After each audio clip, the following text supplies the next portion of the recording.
Well, hello, everybody. Thank you so much for joining us today. You will find in our, let's see, I'm going to drop this out of the way. You're going to find in this, the Zoho meeting, that you have access to a Q&A box, you have a chat section, and there's areas where you can interact with myself and the team.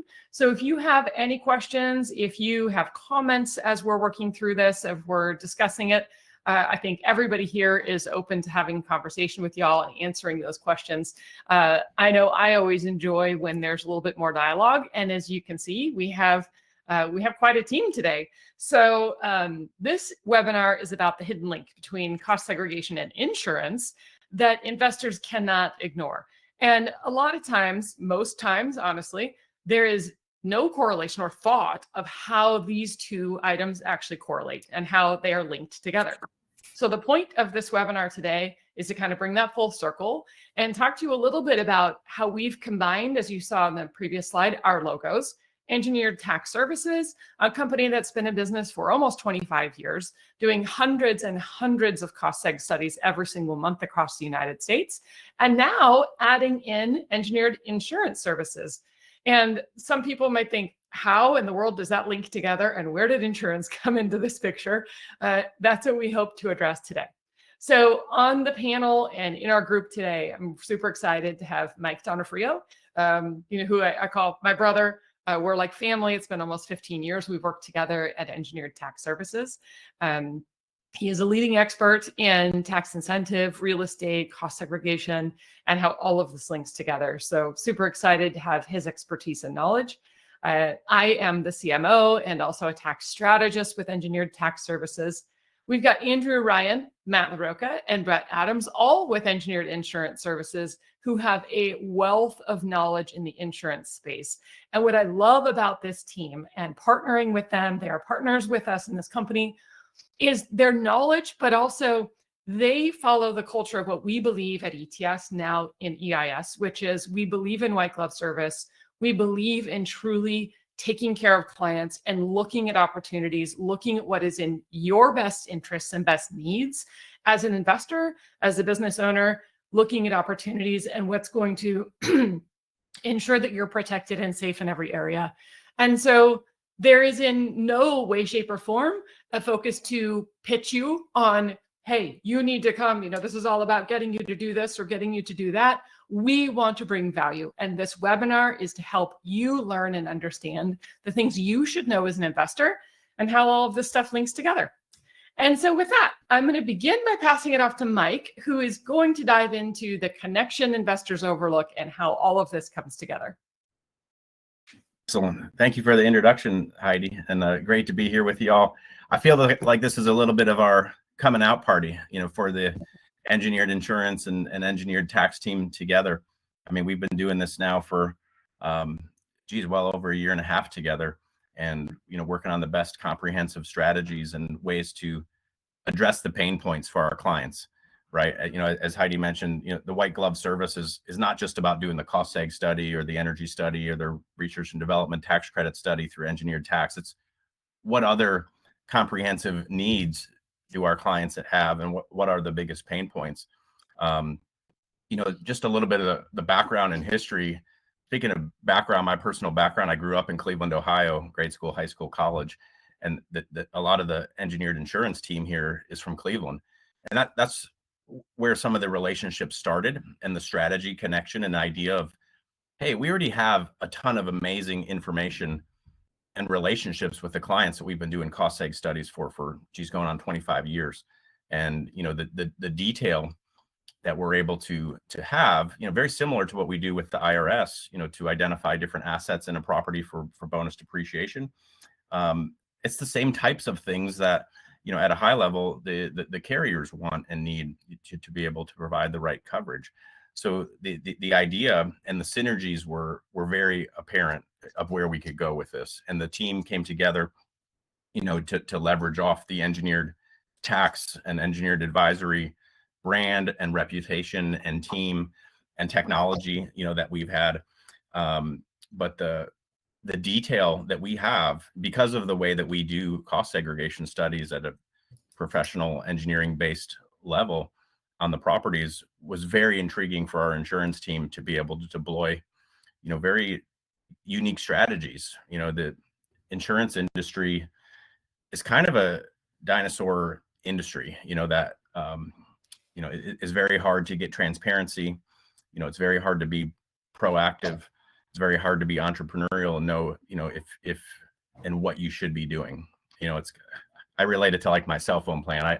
It's very hard to figure out, who the best carrier is, what are the right plans, am I comparing apples to apples, but so critically important for tax. And then, we're transporting that strategy and incorporating it comprehensively with risk management needs and pain points that the clients have.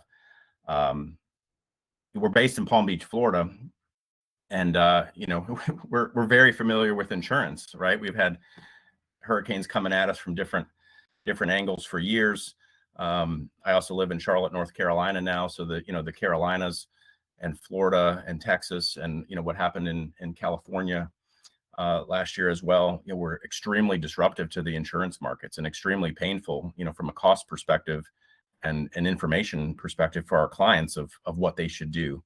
So that's a little bit of background of kind of why we got into this, was creating the synergies and opportunities for our clients to actually be proactive, to be transparent and help you understand how the markets are working and why, be entrepreneurial, with the real estate investors and private equity groups and family offices and individuals that we work with, to really work across all different types of real estate assets and help you understand other things that we can do with that unique information that we have. Heidi, did I miss anything? I don't think so. I mean, I think it's exactly right. And what we're really aiming to do, talk a little bit about, why cost seg links into the abilities to improve on insurance when we look at site visit data. So on this slide, we're really looking at like what matters about doing site visits, because as we're moving into a new era of technology as well, this is a big deal when we look at how a cost segregation study is performed, what the benefits are. I mean, on a future slide, we'll really dig into the meat of that. But at a high level, why does it matter to do a site visit and the data that we're capturing from that? And this weird correlation between cost seg and insurance. Yeah, great topic. And it's so critically important right now because, for years at Engineered Tax Services, we like to deploy, the most professional, the most thorough and comprehensive approach to actually doing a cost segregation study. Because there are ways that you can do it virtually. You can do an estimated approach and a square foot model approach and a sampling approach and some other things. But for a lot of reasons, it makes sense to have boots on the ground to see that property. To know what's going on inside the property, outside the property, what kind of landscaping, what kind of driveways, paver patios, dumpster pads, what kind of lighting and signs and things are outside. That's why we like to do in-person site visits. We love to deploy, AI and technology. We always say, what about the HI, the human intelligence of what's actually at that property? How is it being used? Which is another thing with why we do site visits is, there's a big difference from an IRS perspective of how something is used in a property. Is it lighting or is it task lighting, for a certain use? But that level of detail, when we're doing a site visit, and taking actual in-person pictures and notes and sometimes videos, that level of detail not only is super important for cost segregation and, the ability to, maximize, what's a 5-year or 7-year or 15-year or 27.5 or 39-year asset, but what about the future life cycle of that property? What happens with the eventual improvements and renovations or expansion or tenant changes that may happen to that property? That's why we do in-person site visits, whenever possible, to have that level of documentation. And then to have that level of documentation from a insurance and risk management perspective provides that client, just like I always mention it, the same reason we do it for the IRS is to provide them the clarity and the accuracy and the documentation, that contemporaneous support and backup documentation that they mentioned in the tax code. The same information can be used from an insurance perspective to be able to show and demonstrate to that carrier, hey, what type of floor, what type of roof, what type of HVAC and electrical and mechanical and plumbing systems are in that building? How is it being used? What type of tenants are in there? What do they have a safety plan? Do they have their, in the pictures, like we can demonstrate, look, there's, carbon monoxide detectors, or there's, fire alarms and smoke detectors. That level of detail, Heidi, is why it's so critically important, with the site visit data, to not only from a cost seg and tax and accounting perspective, to be able to transport and utilize that same level of detail, that same level of real time, like, hey, this happened on November 19th at 1:11 p.m. We documented that we took photos of that. Not only for tax reasons, for insurance reasons, it's really important to have that real time information done by a human, augmented and improved by technology and intelligence, because when there is a dispute, whether it's with the IRS or whether it's with an insurance carrier, that level of support, that level of detail, those actual photographs to say, hey, XYZ person was here at this time, we did this, we documented that.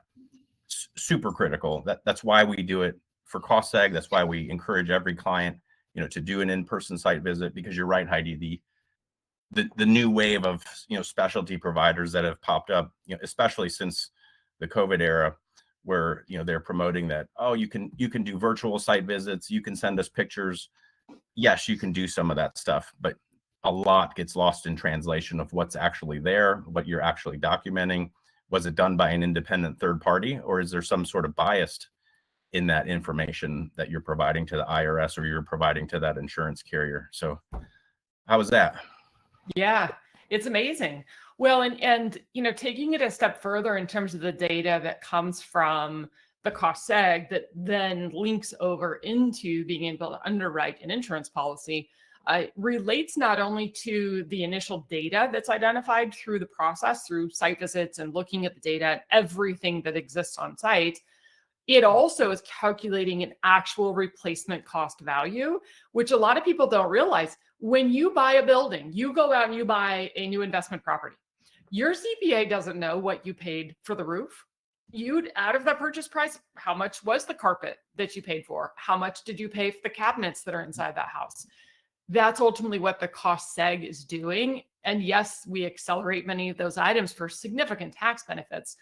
What's fascinating, I love to have this conversation with clients when we finish a study, is to talk about why that data matters then for replacement cost, for what happens at the point that you have to replace an HVAC unit, or you have to replace the roof on the building, or you do replace the roof on the building.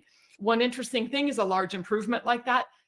Do you notify your insurance company when you do some of those improvements? Have they updated your policy based on the fact that you replaced the HVAC components this year and you put on a new roof because it wasn't part of an insurance claim? So how else would they know? So what's really interesting is, as we're doing improvement studies, to really look at all of those data, all of the data points that are included in there, to factor in what you've added, what you've removed. We're always consulting with clients. The cost segregation study should be a living, breathing document. It is inventory of what you own. Our reports, I was actually going to pull up a redacted study and the link didn't work, so I'm sorry. But in the redacted study, for many of our clients that are familiar, you will know that there's hundreds, if not thousands, of line items that go as far as the electrical lines in the walls and the breaker panels and the switch plate covers on the walls, the doorknobs, every single fixture, every finite detail of the home. That is inventory. When you remove something from that home, you can take an additional deduction for the loss of the removal of that asset. What's fascinating is then that's another deduction. It's more tax savings, but that also correlates to insurance opportunities and potential savings, because now you have improved and updated and better components within that property. So all of it, so fascinating how it correlates. Very kind of, sometimes I think a little bit weird that they all link like they do. But I think the most important thing is the cost segregation is based on replacement cost value. And that is typically what is happening when you are underwriting, or an insurance company is underwriting you for property and casualty insurance. And so that's really where it links together with the data and how that can actually help improve your situation. So with that, I am super excited to transfer the mic now to Andrew and have him dive into some real world scenarios, what we're seeing out there as we're working with properties and how this works for actual clients. Sure. Thanks, Heidi. Yeah. So as we talk about, all the data points that we get from the cost seg, on the next slide, we get into some of the, your policy is focused on the true value of your building, the true cost to rebuild that building. And as Heidi mentioned, your building is also a living organism, right? Like there's changes, there's depreciation, but you got to remember that typical policies that are put into place are based off of a replacement cost. Can you go one previous, Heidi, for me? I'm sorry about that. Yeah, if you want this one. Yep, slide 4. Perfect. Got it. So investors like yourselves, any property owner really needs to make sure they're reconciling their coverage with the true replacement. And any change you make to the building needs to be updated on the insurance policy. And you got to remember as well, the original value that's calculated, that's probably on your current policy. Like how many questions did your insurance professional ask to generate that value? A lot of times that's a super generic number. They're looking at buildings of, similar construction year in your area, right? And as well as I do that you can have two buildings that built exact same year that are taken care of very differently. One might have a bunch of interior finishes, which, it might be 400 bucks a square foot, and one next door might be super bare bones and 250. So a lot of these policies are not accurate. And what we have found is utilizing the data, which ETS has through these cost seg studies, we've been able to be super, the transparency that we have with the insurance companies and be so detailed with providing them the values that we need to generate the correct coverage, right? So we're going to talk about the two insurance outcomes that are most common. So we find one of these two nearly every single time, right? So one is overinsurance. So obviously at that point, you're paying for more than you should. You're insuring your building for far more than what it's worth to rebuild. Or in our standpoint, the worst case scenario is inadequate coverage, because at time of claim, that can be much worse than you paying too much premium, right? So, the cost seg solves this by, once again, giving us that precise data. What I have been so excited to see is ETS is a licensed engineering firm. They're not just another cost seg firm like Mike talked about, who's using, just some very generic data. They are going on site. Typically, they're just so precise in what they do. They're looking through plans. They're doing all of these other things to make sure that the data that they have is very, very specific to your property. And then we take the data that we get and we work with our carriers to generate the most accurate replacement cost value. And the insight that we have from these cost seg data, just like I can't begin to explain. Typically an insurance company is asking you how many stories, what year is it built, what are the very, very basic updates, and what the square footage is, and that's pretty much it. Like there's no more data that's provided to the insurance companies other than that. We get so granular that we're able to be super accurate in what we're providing the insurance company, which means that you're getting charged the correct amount and that you have the correct coverage. I'm going to pass over to Matt really quick. He's going to go over a recent Andrew, I have a quick question for you on correct coverage. Sure. Because this came up with a client yesterday. And you mentioned overinsurance sometimes or underinsurance. Yep. The other important factor that we always need to figure in is the bank, right? Yeah. Or the financing that they might have on the property and the requirements to support what the bank is financing and the requirements that the bank has versus what the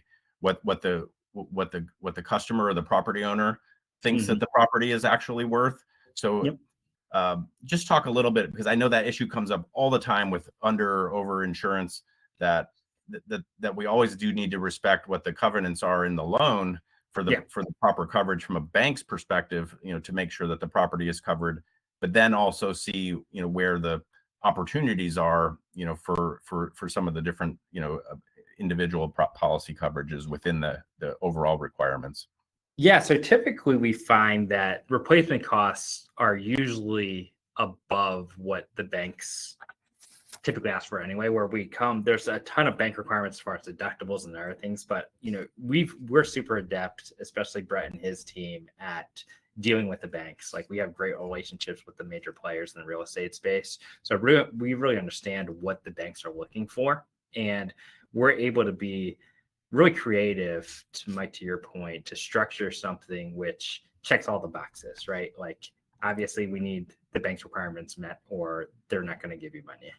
We need your coverage aligned with your risk tolerance to make sure that, based on what you as a business owner understand your risk, and make sure we're covering that risk correctly. And then we want to make sure we're getting the best value, right? So it's a combination of making sure we combine all those three things, and every single entity has a different combination of those three things, right? So all of this is very customized based on your individual risk tolerance. Got it. Cool. Matt, why don't you walk through that recent example we have of overinsurance? I think that's a really good example that really showcases some of the value that we provide. Perfect. Yeah, definitely more than happy to do so. Heidi, can you go to the next slide for these? Yeah. There you go.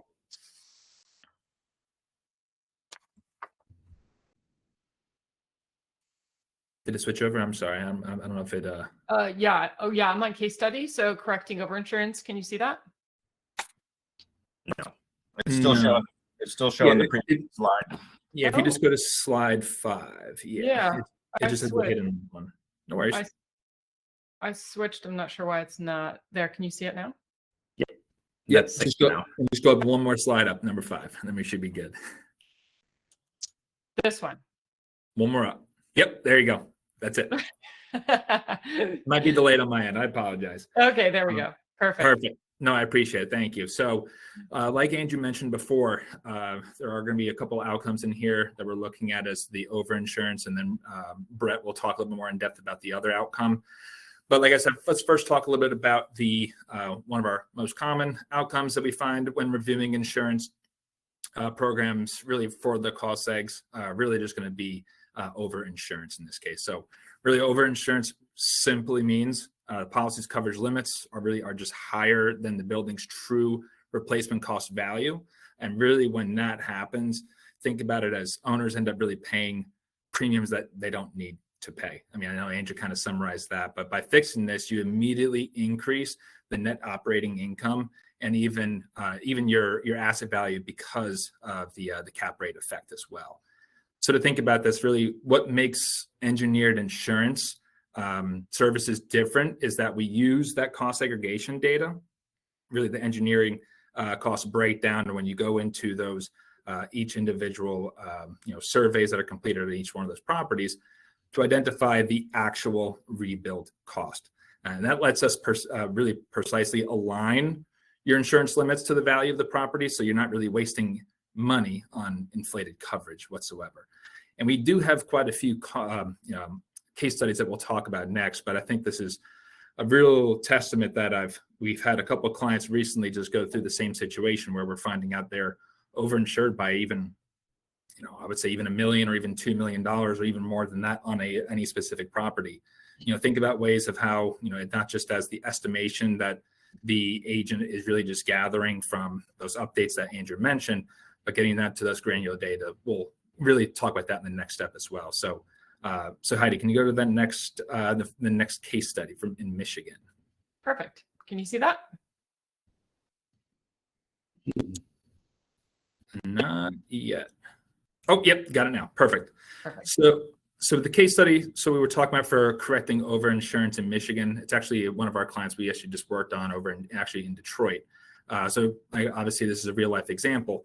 But we reviewed a historic building in Michigan that had been insured for about $42 million. But when we ran through that engineered cost segregation data, the true replacement cost value was only 34 million. So meaning it was overinsured by $8 million. I'm sure you can find, how much in premium that we've actually saved in this case. So using that data, we negotiated with our carriers and to reset the insured value on that property.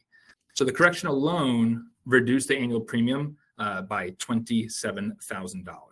And because lower premiums increase net operating income, the asset went up about $400,000 without doing any renovations or raising any type of rent either. So in this case, really highlights the financial opportunity, really when insurance limits are recalibrated using engineered data, owners can unlock real savings and real value. So I would like to also hand this over to Brett, who's also going to discuss the other outcome, the underinsured in this case. Yeah, I'm happy to do that. I don't, you like to think which one's worse. We don't know. I mean, I think inadequate coverage is where things get really, really sticky, and you take what is a bad day on a loss and you make it worse, right? So the sort of the silent killer in claims would be this inadequate coverage, or what we call being underinsured. And the reason for that is when you have a replacement cost value that an insurance company is calling out on a property, many times there is, I would say most times there is what's called a co-insurance requirement that comes into play. That a lot of people kind of take their eye off that ball, and that's where things get a little shaky. The reason for that is, when you're overpaying insurance, you're just paying more premium that you shouldn't have to pay. But when you get into underinsured or inadequate insurance, you're into adding penalties to that, and that's where things get really, really painful. So again, the cost seg data, we sound like broken records, but so many times that's what gives us the granular data that we need to put together a correct replacement cost value. And then when we can really consider what those co-insurance requirements are, usually 80 to 90% of the replacement cost value, we can really set to right what the actual replacement cost is, so that we don't get into this underinsured piece. What I mean is this: if you flip to the next slide, there's an example as well.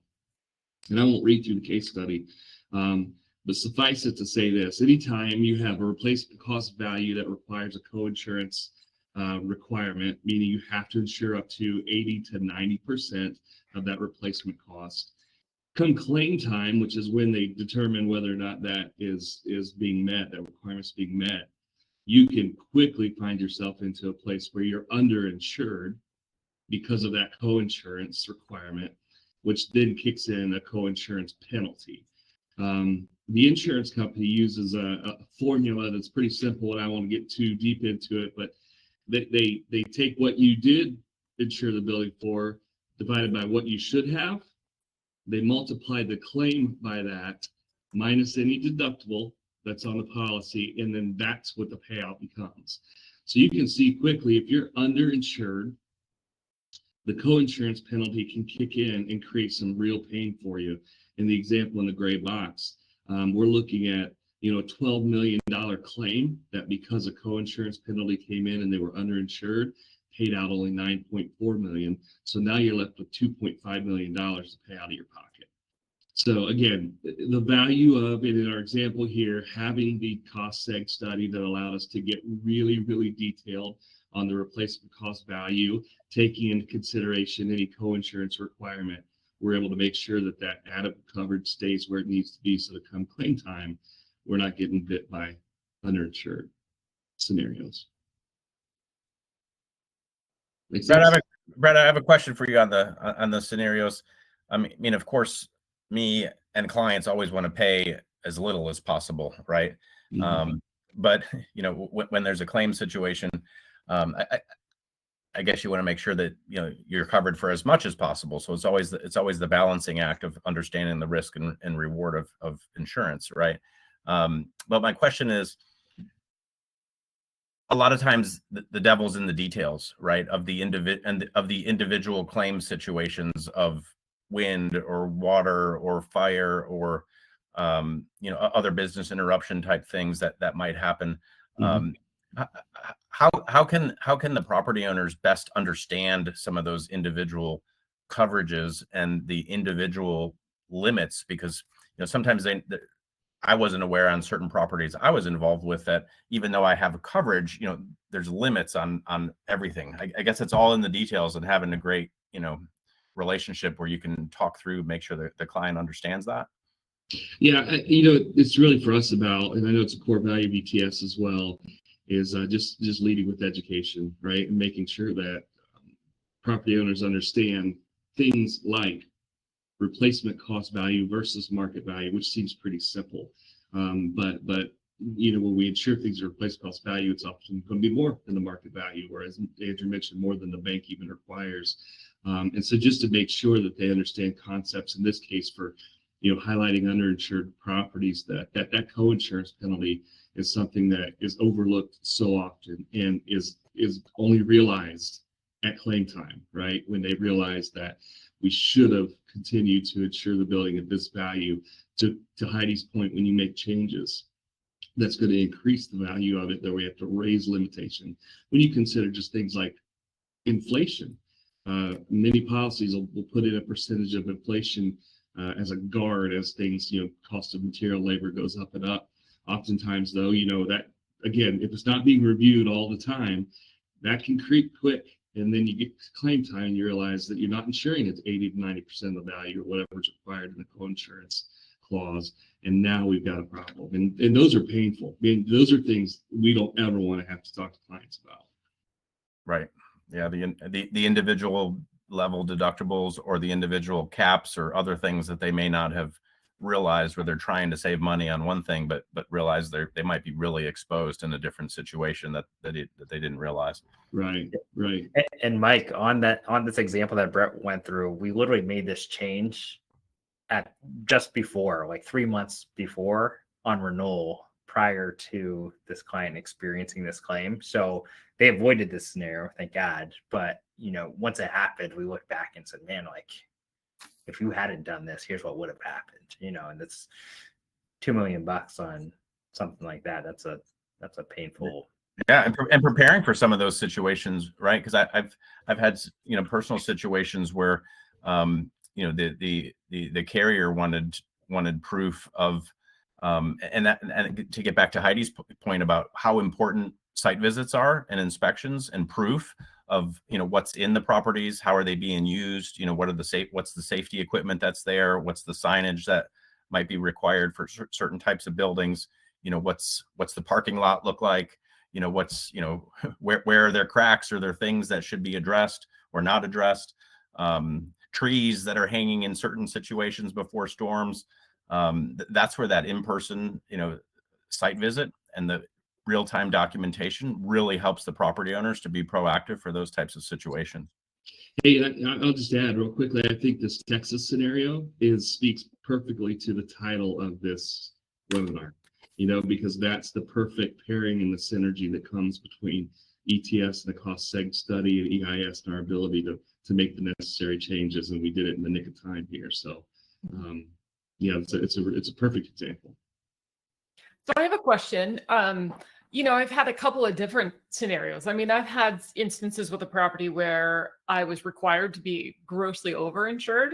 I bought a property, and when we ran it through insurance, we got a really great price. It was a time when, we just lucked out. So we got a great price on a property valued higher. But when we went to get our insurance, they came back and said that they were going to underwrite it at this number that was like 5 times more than what we actually paid for the property. And when we looked at it, we said, that is just totally unrealistic. Like, I mean, if you factor in the value of the land itself, that's not going to be impacted if, the building burns down or whatever.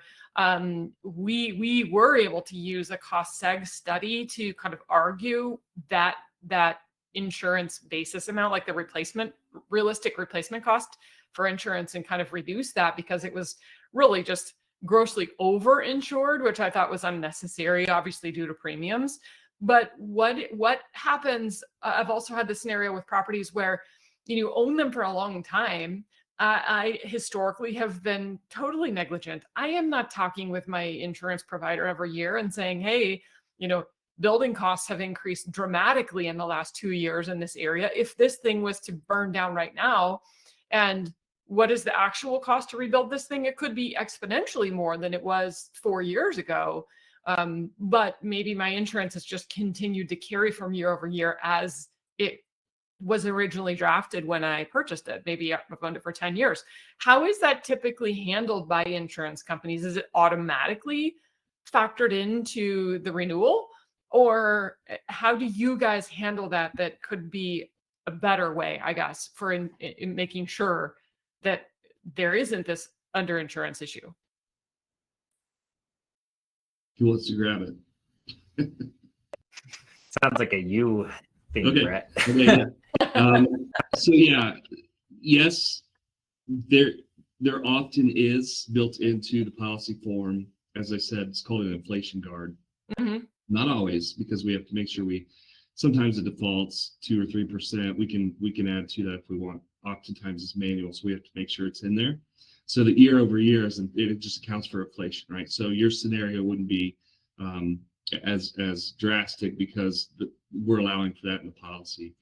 The other thing that I think that a real professional insurance professional will do is based on market, where we're at in the market, understanding the cost of materials and labor, and even understanding that in certain geographical areas, because it changes, and that factors into the rates. But to make sure that we're being aware of the fact that, hey, we're on renewal number 5 here, it might be a good time to rerun through cost segs and into replacement cost estimators and the tools that we use with the carrier to see if we have to shift values or where we're at on this. So it's super easy for agents to just let renewals, especially when they have great clients like you, Heidi, and they just let their, hey, whatever you say, they let the renewals roll year over year over year. And then you find out you're, $500,000 shy on the replacement cost when the loss comes, and you had a 90% coinsurance penalty, and now you're going to get nailed. So, there are tools that are built into the policy form that we can use, and some of it's just being a professional and making sure that you're looking out for the best interest of the client by keeping your pulse on the market and where things are, what things are going on in Nevada versus how they're doing out here, Cleveland. So. One of the other core values, which Mike and I talked about when we were building this thing from the beginning, is just how proactive we want to be. And it's something that's really missing across the board in the insurance industry. So, this is everything from, relatively simple things like we're talking about now with making sure your building's insured correctly to, if you're a manufacturer and you're launching a new vertical, like in making sure that we're aware of it. So we do everything that possible on our end to make sure we're touching base with our clients, making sure that we're really working with them and even being part of, their conversations as they choose to make different decisions, right? So by doing that, we do our best to avoid from an insurance perspective, that's the worst conversation, Heidi, that we can ever have with somebody. It's like, hey, we should have asked you about that. We didn't, and now you're stuck. So, Well, I guess, do you want to, wait, were you going to say something? I interrupted you. I apologize. No, go ahead. Let's go on to the next one. I have another thought, but I'll bring it up in a bit. Sure.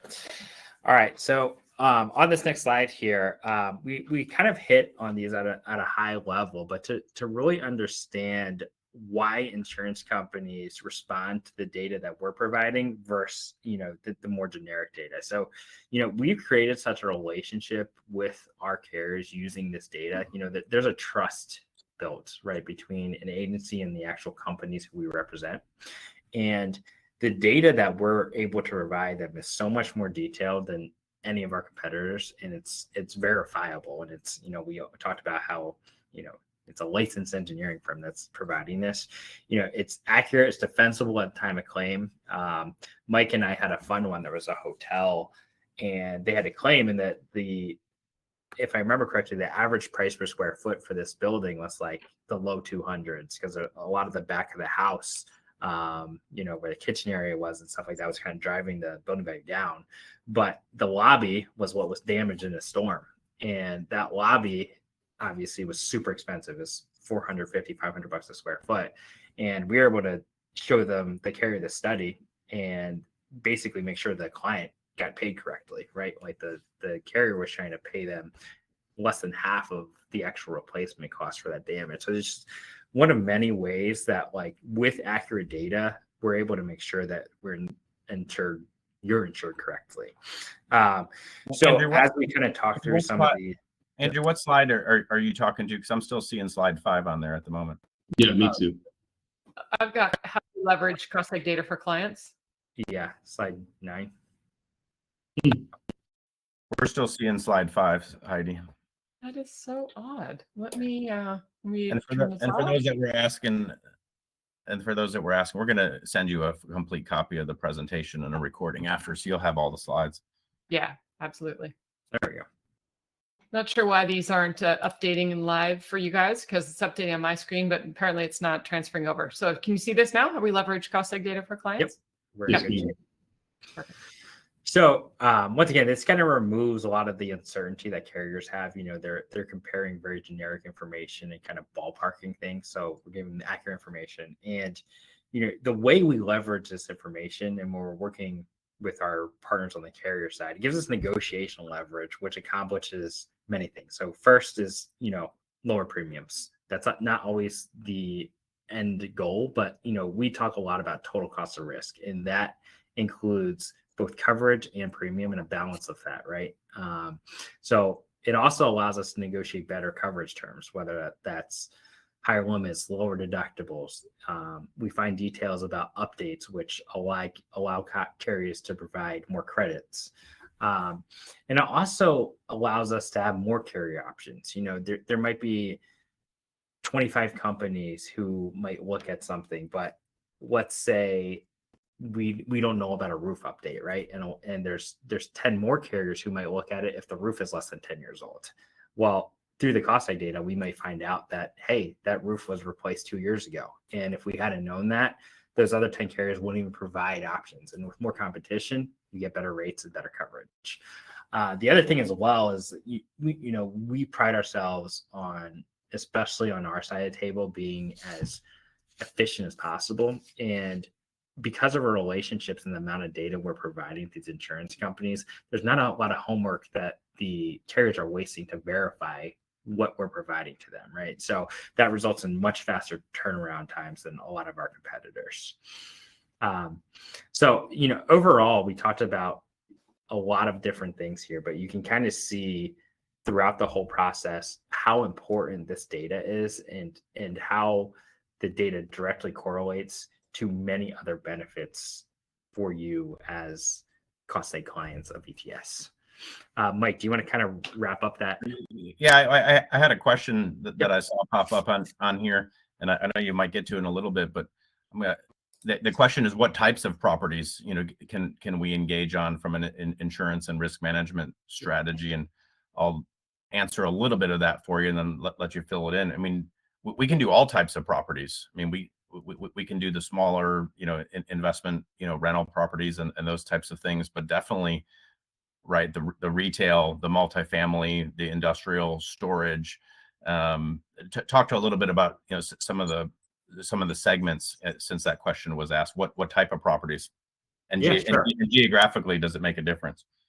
Yeah, so, you know, the cost side data, like you said, can be leveraged across many verticals. We have better success just because there's more wiggle room in both coverage and premium on properties that are a little bit larger, right? There's more premium involved, there's more property premium involved, and there's more, some of the smaller assets, like a small rental property, you know, Heidi's example, sometimes those companies literally have some program where they you type in a number and it multiplies it by some price per square foot, and that is what it is, and they won't budge, right? So on the smaller side, there's a lot of that really commoditized insurance that there's less room for us to really provide value. When you move into, you know, a little bit larger assets where you're talking about strip malls, industrial properties, multifamily properties, there's a ton of value that we can provide. And, you know, worst case scenario, what we provide our clients is like just confirmation that they're insured correctly, right? Like that's the absolute worst damage that we're going to just be like, hey, you're in a good spot, right? Okay. So, you know, we've had a lot of success on the hospitality side with hotels and, you know, even large manufacturers. You know, there's anything that has a decent amount of property attached to it. It's really important to make sure that you're insured correctly and not necessarily just taking the insurance company's word that that number on your policy is accurate, right? Because it could be off, up or down, and we want to make sure that it's correct. Yeah, and I saw that highlighted section there in that slide that says improved performance across the portfolio.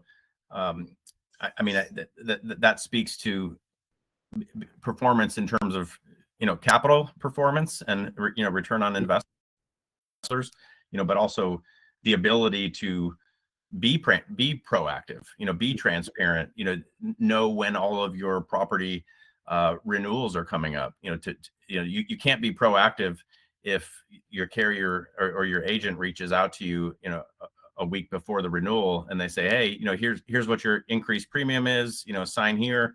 That doesn't give the property owner, in terms of performance, the ability to actually go to market and understand the new options, what might have changed in a region or a geography that they're not aware of. Yeah, the risk management piece of a business is, especially as smaller companies grow, right? Like it's something which becomes ever more important as your business grows. So, we pride ourselves in, we talked about the white glove service that ETS offers, and us echoing that, and how proactive we are, how we really like our job. Like we want to be, very similar to an accounting or a legal representative. Like our goal is to be at the table for all of you as you're making business decisions, to make sure that you understand the risks associated, and not to tell you like, hey, you shouldn't do this or you should do this, but to make sure you understand the risks involved and show you how to push that risk off of your plate and onto an insurance company. That's what our goal is. Yeah.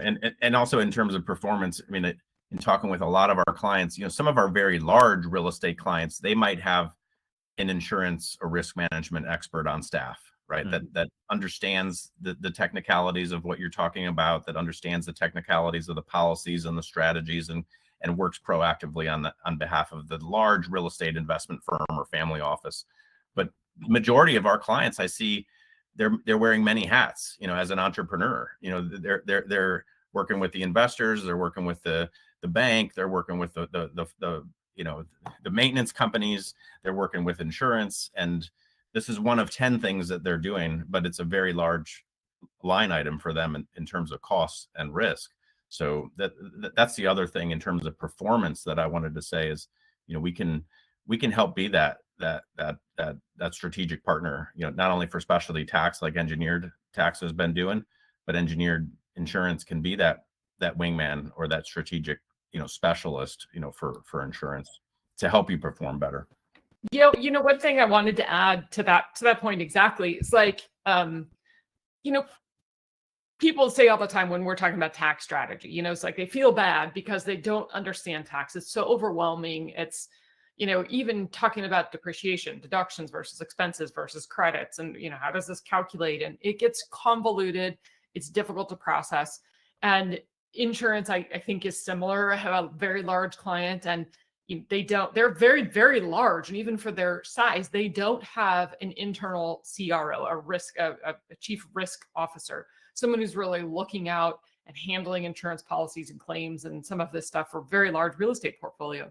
So one of the things that we had looked at with building this company was very similar to how we approach it with ETS. As I said, when we started this, is that we are helping our clients.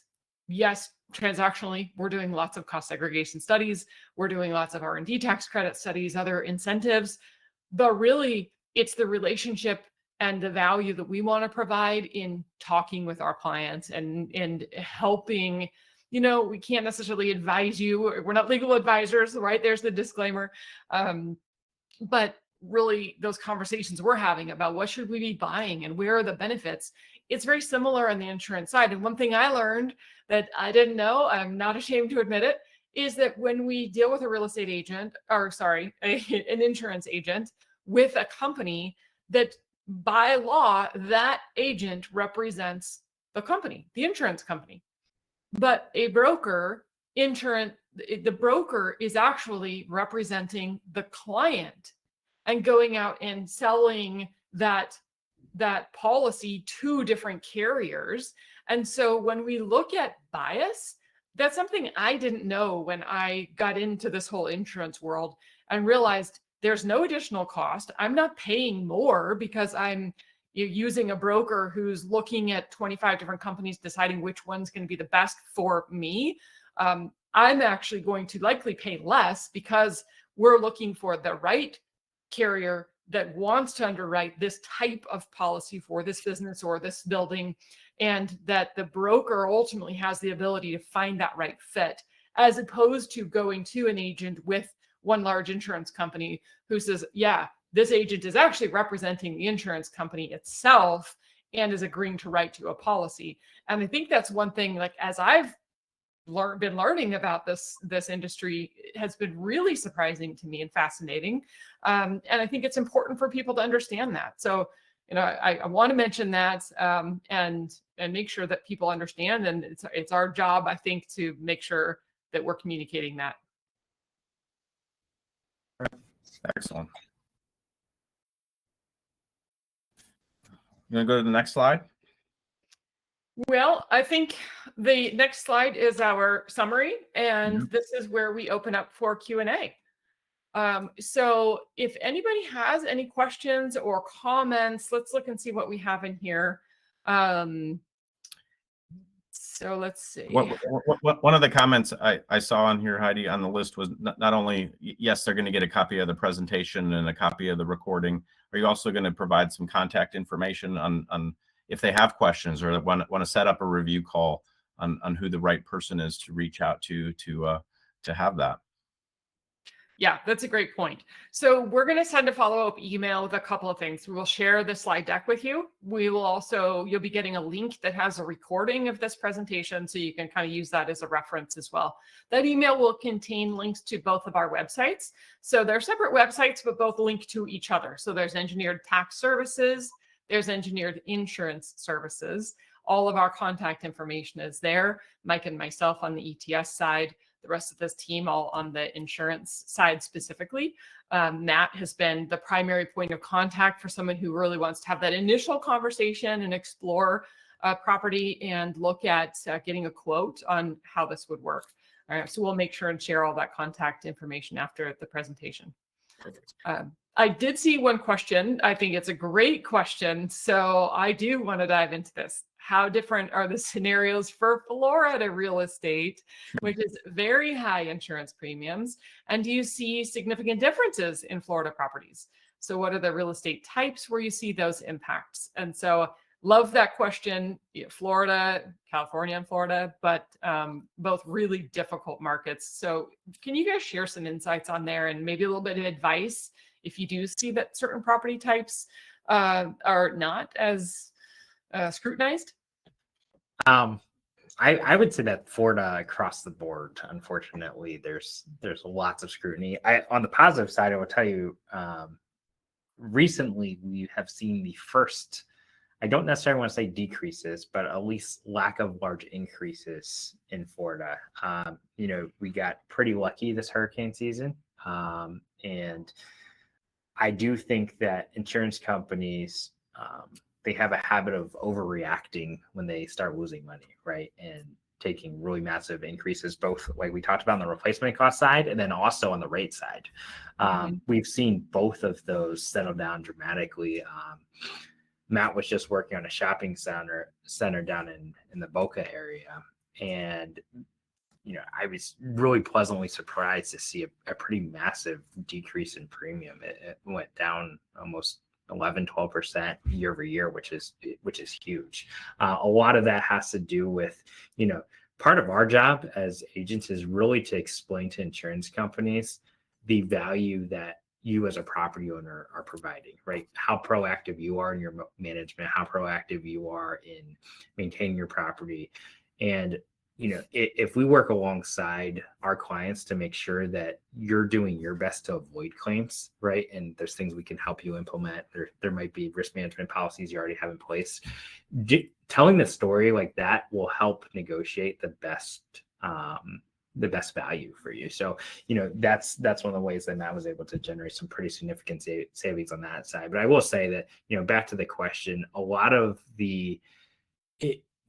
what we're talking about matters even more in places like Florida, that insurance costs are 10 times what they are here in the Midwest, right? So, there's significantly more value provided when we're able to negotiate, building value down a little bit to make sure, and on the flip side, just to make sure that policies are, because we see lots of these coverages in Florida where, the values might be so out of whack that at time of claim, construction costs are a lot higher in Florida too, right? So, we don't want to have a giant gap either. So we see both of these very frequently in Florida. So, Florida is one state which, we kind of joked about Heidi renewing her policy 5 years in a row. Down in Florida, every single year, we're looking at a whole new market almost, right? There's a bunch of carriers who leave every year. There's a bunch of new entrants who come in every year. So it really takes a lot of expertise and relationship on our side to make sure that we're doing our best to stay in tune with what's going on in that area, to make sure that we're leveraging everything that we can, whether it's the cost seg data or just, access to new programs that might provide better coverage or better rates. So it takes a lot of time and effort, but, we need to make sure that we stay on top of all that to do best by our clients. Yeah, I love that. So someone asked the question, so are we insurance brokers, or are we offering to work with their brokers, which was a great question. So just to clarify that, we are an insurance brokerage firm. So Engineered Insurance Services is a brokerage and can write and underwrite your policies. I guess, Andrew, you can probably phrase that better than I can in terms of how you're supposed to legally phrase that for insurance. No, you did it perfectly. We have access to most of the major national players, access to key brokers. So there's another layer of underwriters, right, in specialty areas like Florida, where we go through additional brokers. We have access to pretty much all of them as well. So, we feel very confident in the arsenal of our carrier partners and being able to service, pretty much across the U.S. So we're licensed in most states and quickly growing in constantly adding the states that we aren't licensed in yet. So before long, I'm sure we'll be in all of them. Perfect. All right. Well, that is all the questions we have in the Q&A. We only have about 2 minutes left. I guess the last question, are you licensed in North Carolina? Yes. Absolutely. Absolutely. So would love to work with you. So with that, as I said, we will send a follow-up email along with the link for the recording and the PDF of the slides, contact information for our crew here. You can visit us at engineeredtaxservices.com or engineeredinsuranceservices.com, and would love to chat with you guys. You know what? I'm so thrilled about this team, this group. They're amazing. And one thing is, even if they don't have every answer, these guys do an amazing job of making sure they get you and can find you the right answer. And I think that's the most important thing. So thank you so much for joining us today. We hope you enjoyed the webinar. We will follow up shortly and wish you all a wonderful day. Thank you, Heidi. Thanks, Heidi and Mike.